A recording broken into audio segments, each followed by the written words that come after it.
क्या अनुष्ठान के कुछ विशेष नियम रहते हैं? क्या इनका पालन करना आवश्यक होता है? ओम श्री गुरु सत्ताय नमः।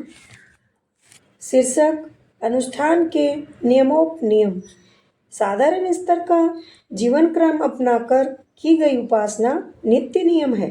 अनुष्ठान का स्तर विशेष है, उसके साथ अनेकों प्रतिबंध नियम विधान जुड़े रहते हैं, अतएव उसका प्रतिफल भी विशेष होता है। पुरुषचरण की विशेष विधि विधान है, उसमें अनेक प्रयोजनों के लिए अनेक मंत्रों एवं कृत्यों का प्रयोग करना पड़ता है। वह कर सकना उस प्रयोजन के लिए प्रशिक्षित संस्कृतज्ञों के लिए ही संभव है। साधारणतया अनुष्ठानों का ही प्रचलन है, सर्वसाधारण के लिए वे ही सरल हैं। अनुष्ठान 3 स्तर के हैं। लघु 24,000 जप का 9 दिन में संपूर्ण होने वाला है। मध्यम 1.25 लाख का 40 दिन में होने वाला। उच्च 24 लाख जप का 1 वर्ष में संपन्न होने वाला। लघु में 27 माला, मध्यम में 33 माला और उच्च में 66 माला नित्य जप करनी होती है। औसत 1 घंटे में 10-11 माला जप होता है। इस हिसाब से लघु और मध्यम में प्रायः 3 घंटे और उच्च में 6 घंटे नित्य लगते हैं। यह क्रम 2 या 3 बार में भी थोड़ा थोड़ा करके पूरा हो सकता है।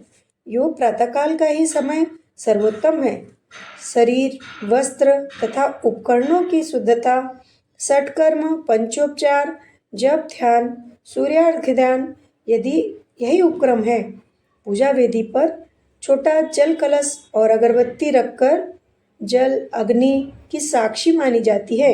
चित्र प्रतिमा का पूजन जल, अक्षत, चंदन, पुष्प नैवेद्य से किया जाता है। आवाहन विसर्जन के लिए आरंभ और अंत में गायत्री मंत्र सहित नमस्कार किया जाता है। जप के साथ हवन जुड़ा हुआ है। प्राचीन काल में जब हर प्रकार की सुविधा थी, तब जप का दशांश हवन किया जाता था। आज की स्थिति में शतांश पर्याप्त है।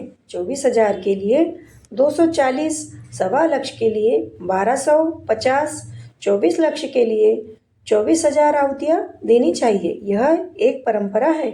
स्थिति के अनुरूप आहुतियों की संख्या न्यूनाधिक भी हो सकती है, पर होनी अवश्य चाहिए। अनुष्ठान में जप और हवन दोनों का ही समन्वय है। गायत्री माता और यज्ञ पिता का अविच्छिन्न युग्म है।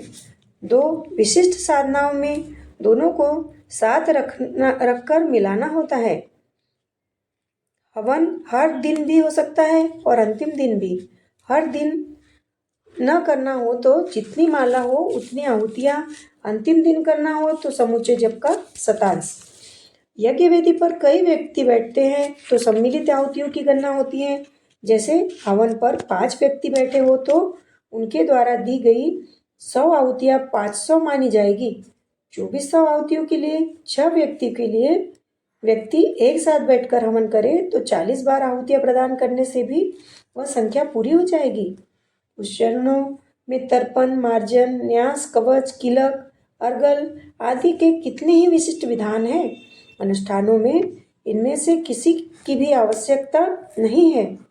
जप हवन के उपरांत ब्रह्मभोज ही पूर्णाहुति का अंतिम चरण पूरा करने के लिए आवश्यक होता है। यह कार्य ब्राह्मणों या कन्याओं को भोजन कराने के साथ पूरा होता है। सच्चे ब्राह्मण ढूंढ पाना अति कठिन है। जो है वे परान्न खाने को तैयार नहीं होते। कन्याओं को मातृशक्ति का प्रतीक मानकर भाव पवित्रता का संवर्धन करने के लिए भोजन कराया जा सकता है, पर उसमें भी यही व्यवधान आता है कि स्वाभिमानी अभिभावक इसके लिए भी तैयार नहीं होते। ढूंढ निकाली भी जाए तो दान की प्रक्रिया का अनुमान लगाने पर उसका परिणाम भी कुछ उत्साहवर्धक नहीं दिखता। इन परिस्थितियों में ब्रह्मभोज का सही स्वरूप ब्रह्मदान हो सकता है। ब्रह्मदान अर्थात सज्ञान का दान, यह युग निर्माण साहित्य के वितरण द्वारा पूरा हो सकता है।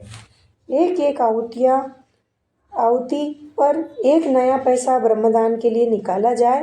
240 आहुतियाँ 24,000 अनुष्ठान के लिए देनी है तो 240 पैसे का प्रसाद साहित्य भी सत्पात्रों को वितरण करना चाहिए।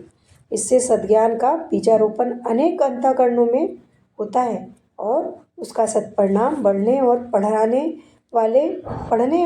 वाले दोनों को ही समान रूप से मिलता है। अनुष्ठान में अधिक अनुशासन पालन करना पड़ता है।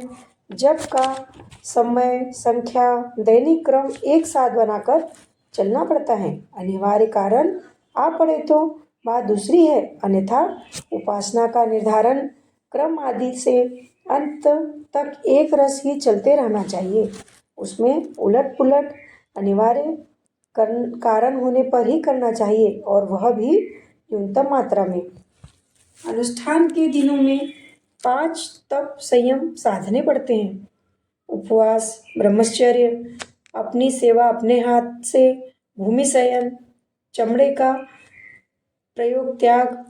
अनुष्ठान के दिनों में चमड़े के जूते आदि का प्रयोग न किया जाए।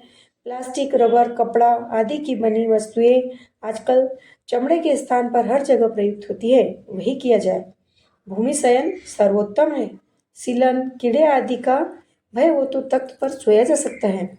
हजामत, कपड़े धोना जैसी दैनिक जीवन की शारीरिक आवश्यकताएं नौकरों से न कराए, स्वयं करें।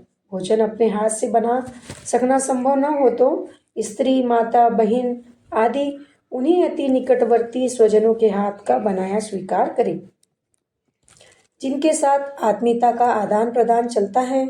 बाजार से पका हुआ तो नहीं ही खरीदे। ब्रह्मचर्य अनुष्ठान के दिनों में आवश्यक है।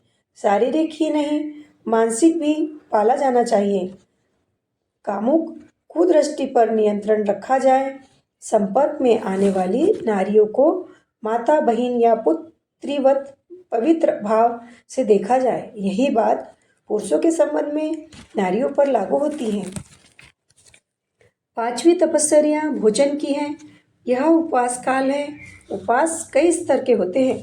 पहला, छाछ, दूध आदि पेय पदार्थों पर रहना। दूसरा, साग फल के सहारे काम चलाना। तीसरा, नमक शक्कर का त्याग अर्थात अस्वाद। चौथा, एक समय आहार।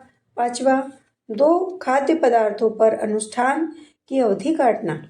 अनुष्ठान के यही मोटे नियम हैं। इसके अतिरिक्त तरह तरह की बातें कही जाती है और परस्पर विरोधी नियम बताए जाते हैं, पर उन पर ध्यान न दिया जाए। अनुष्ठान में कोई भूल हो जाने पर, त्रुटि रहने पर किसी अनिष्ट की आशंका न करनी चाहिए। फिर भी उन दिनों कोई विघ्न उत्पन्न न होने पाए, इसके लिए संरक्षण और ज्ञात में रही हुई त्रुटियों का परिमार्जन करने के लिए अनुष्ठान साधना के लिए कोई समर्थ संरक्षक नियुक्त कर लेना चाहिए। यह सेवा शांतिकुंज हरिद्वार से भी ली जा सकती है। अनुष्ठान करने वाले व्यक्ति का परिचय तथा समय लिख भेजने से संरक्षक परिमार्जन सर्वथा निस्वार्थ भाव से होता रहता है। यह व्यवस्था करने पर साधना की सफलता और भी अधिक सुनिश्चित हो जाती है। शीर्षक समाप्त। धन्यवाद।